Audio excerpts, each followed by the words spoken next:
नमस्कार दोस्तों, देखो सीखो स्टडी में आप सभी लोगों का स्वागत है। दोस्तों, जैसा कि मैंने आप सभी लोगों को बताया था कि 6130 जो है पद पर आपकी भर्ती आने वाली है यूपीएसआई की। दोस्तों, पहले से ही स्ट्रेटजी कैसे बनाएं और कैसे हम अच्छा परफॉर्म कर सकें और क्या क्या चीज़ें हमको ध्यान रखनी चाहिए।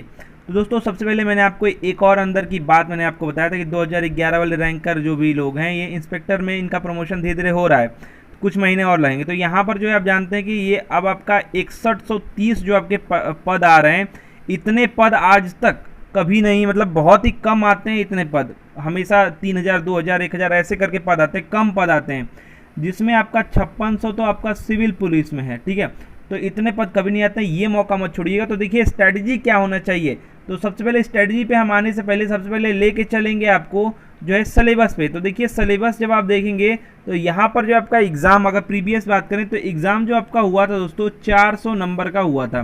ठीक है, अब एक जो प्रश्न था 40-40 टोटल प्रश्न थे, तो यहाँ पर एक जो प्रश्न था वो 2.5 नंबर का था। ठीक है, तो ये देखिए 100 अंक का आपका सामान्य हिंदी पूछा गया था, 100 अंक का जब जो है आपका मूल विधि, संविधान और सामान्य ज्ञान, ये तीनों मिक्स करके रहता है। उसके बाद दोस्तों ये जो है संख्या एवं मानसिक योग्यता, यानी दोस्तों इसमें कुछ जो है मैथ के क्वेश्चंस कह सकते हैं इनको, इसमें रहेगा। साथ साथ आपका जो चौथा सेक्शन है वो है मानसिक अभिरुचि परीक्षा, बुद्धि लब्धि परीक्षा और तार्किक परीक्षा, यानी ये रीजनिंग का सेक्शन रहता है। तो ऐसे आपका जो है सेक्शन रहेगा, ये आपका सिलेबस है, इसी प्रकार से आपका क्वेश्चन आएगा। अब देख लेते हैं कि सिलेबस में क्या क्या चीज़ें हैं। तो देखिए सिलेबस में सामान्य हिंदी की बात करें तो यही आपका सेक्शन दे रखा है, देख लीजिए क्या क्या है। काफ़ी कम में आप चाहें तो 1 घंटे में जो है तैयारी करके इसको निकाल सकते हैं अच्छे से। हिंदी को मैं बात कर रहा हूँ, ठीक है। तो हिंदी में कुछ जो है कम यहाँ पर जो है आपके टॉपिक हैं, तो उनको आप देख लीजिए, स्क्रीनशॉट ले लीजिए, जो भी लोग एग्जाम देने वाले हैं, जो लोग सीरियस हैं। अब यहाँ पर बात करेंगे दोस्तों मूल विधि, संविधान और यहाँ पर सामान्य ज्ञान की, तो ये आप देख लीजिए, आपको इसमें 3 पार्ट मिलेंगे। यानी मूल विधि का यहाँ पर आपका यहाँ तक जो है आपका मूल विधि का टॉपिक है, उसके बाद संविधान का आपका यहाँ तक है, और यहाँ पर सामान्य ज्ञान का। तो ये सभी जो आपके लिए इंपॉर्टेंट है। ये आपका एक ही सब्जेक्ट है, 40 नंबर के 40 क्वेश्चन ही रहेंगे, ये आपका 3 भाग में बांटा है। ठीक है, अब दोस्तों यहाँ पर बात करेंगे नेक्स्ट जो है तीसरा, यहाँ पर तीसरा जो है संख्यात्मक एवं मानसिक योग्यता, यानी ये आप कहें तो मैथ का रहेगा। यहाँ पर देख रहे हैं आपका नंबर सिस्टम से लेके हर एक चीज़ है। तो ये आपका इसमें क ख बांटा है, इसमें एक मानसिक योग्यता परीक्षा, तो इसमें कुछ चीज़ें और भी दे रखा होगा, जैसे कि टेबल या वर्णमाला से कुछ रिलेटेड, या फिर आंकड़ों का तार्किक, ये सब देगा। या थोड़ा आपको देखिएगा आप समझ पा रहे हैं या चीज़ों को निकाल पा रहे हैं कि नहीं। तो ये भी आपका मानसिक योग्यता परीक्षा भी यहाँ पर रहेगा। तो ये क ख करके बांटा, ये दोनों मिला करके 40 नंबर इसमें भी आपसे पूछेगा, यानी मैथ कह सकते हैं इसको। नेक्स्ट है दोस्तों यहाँ पर रीजनिंग, तो इसको 3 भाग में बांटा है, मानसिक अभिरुचि परीक्षा और बुद्धि परीक्षा और यहाँ पर जो है तार्किक परीक्षा। तो इनको तीनों को मिला करके आपका 40 क्वेश्चन यहाँ से भी आपका रहेगा। तो ये सब तो आपने स्क्रीनशॉट ले लिया, देख लिया। अब यहाँ पर देखिए बुक्स कौन कौन से फॉलो करेंगे, तो मैंने आपको बता रखा है। देखिए यही चीज़ें मैंने दे रखा है। यहाँ पर हिंदी 40 क्वेश्चन रहेगा, मैथ का 40 या गणित का कह सकते हैं, और यहाँ पर देखिए बुद्धि परीक्षण का 40, और आपका सामान्य ज्ञान, संविधान और मूल विधि मिलाकर 40, यानी यहाँ पर आपका 160 टोटल क्वेश्चन रहेंगे, अगर प्रीवियस की बात करें, अगर वैसा ही देखने को मिले तो। इसकी तैयारी कैसे करें, बुक कौन कौन सी फॉलो करें, तो देखिए मैंने हिंदी के लिए बताया था आदित्य पब्लिकेशन का। ठीक है, जो लोग चाहते हैं ऑनलाइन खरीदना तो मैं डिस्क्रिप्शन में लिंक दे दूंगा, काफ़ी अच्छे ऑफर में आपको मिल जाएगा। आदित्य पब्लिकेशन का आप हिंदी का ले लीजिएगा। मैथ का आर्यस अग्रवाल काफ़ी अच्छा रहेगा। जो लोग की तैयारी अच्छे से नहीं है, ठीक है, जिन लोगों की तैयारी अच्छे से पहले से ही है, तो वो सिर्फ जो है प्रीवियस ईयर सॉल्व करके एग्जाम में और करंट अफेयर ये सब चीज़ें कुछ देख के बैठ सकते हैं। तो यहाँ पर देखिए बुद्धि परीक्षण है, बुद्धि परीक्षण के लिए क्या करेंगे आप, तो मैंने आपको बता रखा है कि ये आप किसी भी प्रकाशन का ले सकते हैं। अरिहंत का काफ़ी आपके लिए अच्छा रहेगा, अरिहंत। ठीक है, अरिहंत का मैं डिस्क्रिप्शन में सबका लिंक दे दूंगा। यहाँ पर आप सामान्य ज्ञान और संविधान, मूल विधि के लिए अलग कोई बुक ले लीजिएगा। सामान्य ज्ञान, संविधान, इनके लिए भी आप एक चाहेंगे तो बुक अलग से आता है, लेकिन आप लूसेंट चाहेंगे तो इन दोनों को क्लियर कर सकते हैं। मूल विधि के लिए अलग कोई भी बुक ले लीजिए जिसमें आपका धारा कानून दिया हो। अरिहंत का ये भी ले सकते हैं आप, मूल विधि वाला। ठीक है, तो सबका मैं डिस्क्रिप्शन में लिंक दे दूंगा। अब स्ट्रेटेजी क्या होना चाहिए, 100 दिन की स्ट्रेटेजी क्या होनी चाहिए कि हम यहाँ पर जो है क्लियर कर लें एग्जाम। सबसे पहली बात ये है, ध्यान दीजिएगा क्या मैं कह रहा हूँ, आपका धैर्य ही नहीं है कई लोगों के पास। धैर्य ही नहीं है, यानी वीडियो ही मतलब मैं मैथ का बनाता हूँ तो यहाँ पर 2 मिनट 1 मिनट में ही भाग जाते हैं। या कोई भी चीज़ मान लीजिए आप बार बार मान लीजिए ट्रेन की टिकट की आपकी लाइन यहाँ पर लगी है 2, तो आप कभी इसमें जा रहे हैं, कभी इसमें जा रहे हैं, कभी इसमें जा रहे हैं, तुरंत तुरंत भाग जा रहे हैं, ज्ञान कुछ भी हो नहीं रहा है। तो ये क्या करना है, आपको धैर्य बना करके चलना है।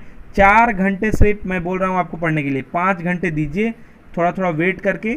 और यहाँ पर 4 घंटे कैसे पढ़ना है, टेस्ट कैसे लगाना है, देखिए वीक जो होता है एक हफ्ता में आपके जो है 7 दिन होते हैं, इनको मैंने 2 पार्ट में बांटा है, 5 दिन और 2 दिन।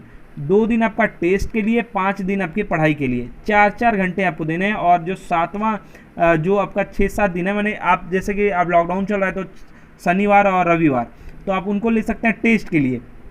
5 दिन दोस्तों 4 घंटे पढ़ने हैं, यानी कि 1 घंटा आपको हिंदी पढ़ना है, तो 1 घंटा से कम ही पढ़िएगा, हिंदी काफ़ी छोटा टॉपिक है इसमें। तो जिन लोगों को क्लियर नहीं 1 घंटा दे सकते हैं, लेकिन 45 मिनट में आपका ये काम हो जाएगा। गणित पे ज़्यादा फोकस करिएगा और रीजनिंग पे सबसे ज़्यादा फोकस जो आपको करना है सामान्य ज्ञान, संविधान और मूल विधि पे, क्योंकि इसमें अधिकतर बच्चे फेल होते हैं, ठीक है। और इसके बाद जो फेल होते हैं मैथ और रीजनिंग में, और हिंदी सबका निकल जाता है। तो हिंदी को थोड़ा कम समय दे करके, या थोड़ा सा जिसमें आपको कम लगे, या रीजनिंग में, या फिर आपको मैथ में, या फिर आपको जो है जीके में, मूल विधि, संविधान, ये सब में, तो इस पर ज़्यादा टाइम दे सकते हैं। तो 1-1 घंटे करके पढ़ेंगे, जो 4 घंटे पढ़ेंगे तो काफ़ी अच्छा रहेगा और आसानी से निकाला जा सकता है यूपीएसआई, ठीक है। 4 घंटे कम नहीं होते हैं, 5 घंटे लेके चलिएगा, क्योंकि बीच बीच में ब्रेक दीजिएगा। अब देखिए पढ़ने का तरीका होता है, तो ये कैसे पढ़ेंगे, मान लीजिए हिंदी पढ़ रहे हैं आप, ठीक है, तो सिर्फ हिंदी ही 4 घंटे पढ़ेंगे ना तो आप बोर हो जाएंगे। अब टॉपिक चेंज कर लीजिएगा, 1 घंटे पढ़िएगा या आधे घंटे पढ़िएगा हिंदी, उसके बाद मैथ पढ़ लीजिएगा। मैथ से 10 क्वेश्चन, 20 क्वेश्चन, 50 क्वेश्चन लगाया। फिर आपको पढ़ना किसके अनुसार है, मैंने जो आपको सिलेबस बताया है, ठीक है, नंबर सिस्टम का पढ़ना है, या फिर महत्तम आपको, या फिर लसा का यानी लघुत्तम का, ये सब जो भी आपके टॉपिक है उनको, ठीक है, वो सब टॉपिक्स को आपको पढ़ना है। फिर उसके बाद बुद्धि परीक्षण के जो भी टॉपिक उसमें दिए रखे हैं, जो आपने स्क्रीनशॉट लिया है, या फिर जो लोग टेलीग्राम में ऐड नहीं है वो लोग ऐड हो जाए, वहाँ मैं अभी सिलेबस इसका शेयर कर दूंगा पीडीएफ बना के, ठीक है। तो वो टॉपिक आपको पढ़ना है, मूल विधि में वो टॉपिक आपको पढ़ना है जो आपका सिलेबस में दिया है, ठीक है। तो ये 4 से 5 घंटे लगभग 5 दिन आपको पढ़ना है। 2 टेस्ट आपको देना है। कौन सा टेस्ट आपको देना है, 2 टेस्ट, कौन सा, प्रीवियस ईयर, ठीक है, तो वो भी आप कर लीजिएगा, प्रीवियस ईयर यूपीएसआई का, यानी 2017 वाला जो एग्ज़ाम हुआ है उसका प्रीवियस ईयर आप लगा जाइएगा, या 2011 का भी रैंकर वाला वो भी 1-2 होगा सेट, तो वो भी लगा जाइएगा, कोई दिक्कत नहीं है। तो वही आपको जो है टेस्ट 2 दिन देना है, यानी शनिवार और रविवार, और इसका पूरा एनालाइज देखिए, सुबह में दे दीजिए, देख लीजिए कितना नंबर आ रहा है, और शाम में पूरा एनालाइज कीजिए क्या क्या गलती कर रहे हैं, क्या क्या चीज़ें हैं, ठीक है। ऐसा ही आपको जो है रविवार को भी करना है, और उस दिन नहीं पढ़ना है। माइंड को फ्रेश होना भी बहुत जरूरी है। बहुत ज़्यादा जो पढ़ता है ना उसका सिलेक्शन कभी कभी नहीं होता है, क्योंकि उसका दिमाग में जो है कुछ चीज़ें बन जाती हैं, तो वो चीज़ें एग्जाम में नहीं आती, या फिर आप कह सकते हैं कि वो एक ज्ञानी गुरु हो जाता है, वैसा हो जाता है, तो वो प्रॉब्लम क्रिएट कर सकता है। तो आप क्या करेंगे, 4 से 5 घंटे पढ़ने हैं आपको, 5 दिन तक पढ़ने हैं। दूसरे दिन 2 दिन जो है शनिवार रविवार, इस दिन आपको टेस्ट देना है और शाम को एनालाइज करना है, ठीक है। आपको नंबर देख लेना है कितना नंबर आप पा रहे हैं, शाम को एनालाइज करना है रविवार और शनिवार को। तो ऐसे आप अगर आप 100 दिन चलेंगे, देखिए 100 दिन चलेंगे तो वीक में दोस्तों आपके जो है 14 यहाँ पर आपके दिन आएंगे, और यहाँ पर शनिवार रविवार 2 दिन मैंने कहा, तो 28 से 30 जो है आपके प्रैक्टिस सेट, यानी कि जो प्रीवियस ईयर जितना हुआ है ये सब आपका खत्म हो जाएगा, ठीक है। तो 28 से 30 सेट आप दे सकते हैं।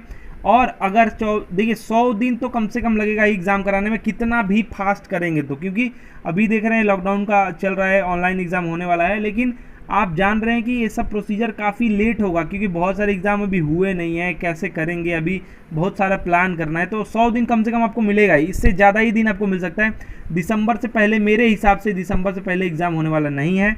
तो आप चाहें तो 100 दिन को अच्छे से एनालाइज करके एक एक चीज़ जो है इसको फूक फूक के रख करके तैयारी अच्छे से कर सकते हैं। साथ साथ जो मार्केट में बुक्स आएंगे, या जो भी मैं सेट लेके आता हूँ, जो एग्ज़ाम में बार बार पूछे गए हैं, रीजनिंग के, मैथ के मैंने सेट बना रखे हैं, उनको देख लीजिए, हिंदी के बना रखे हैं, उनको देख लीजिए, काफ़ी बेनिफिशियल होगा। और जो है सिलेबस के अनुसार चलेंगे तो आप पास हो जाएंगे, ज्ञान गुरु बनेंगे। तो देखिए ज्ञान गुरु बनेंगे ना, क्या होता है कि आप ज़्यादा ज्ञान हासिल कर लेंगे, लेकिन जो चीज़ पूछा जाना है वहाँ से आप भटक जाएंगे, और यहाँ पर दिक्कत क्रिएट कर सकता है, ठीक है। और इसके बाद आप जानते हैं कि जो है आपकी वैकेंसी, ये इतनी ज़्यादा वैकेंसी अब नहीं आने वाली है, ठीक है, आएगी तो कम आएगी। और कितने साल बाद आती है, 4 साल 5 साल, तो इसमें में जर्नल वालों को तो ऐसे ही एज कम है, 28 साल पे ही बाहर हो जाएंगे।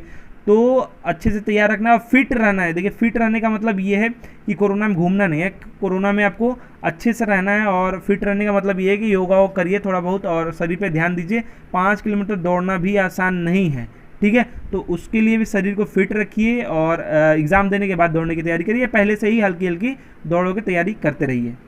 और जिन लोगों की हाइट कम है उन लोग से मैं ये कहना चाहूँगा कि गलत जगह पे मत आइए। मतलब गलत जगह पे, हाइट जिनकी कम है, कई लोग होते हैं यूपीएसआई में फार्म भर देंगे, लड़ लेंगे, अब क्या होगा, आपका टाइम वेस्ट होगा, कहीं और रहेंगे तो आप सेलेक्ट हो जाएंगे।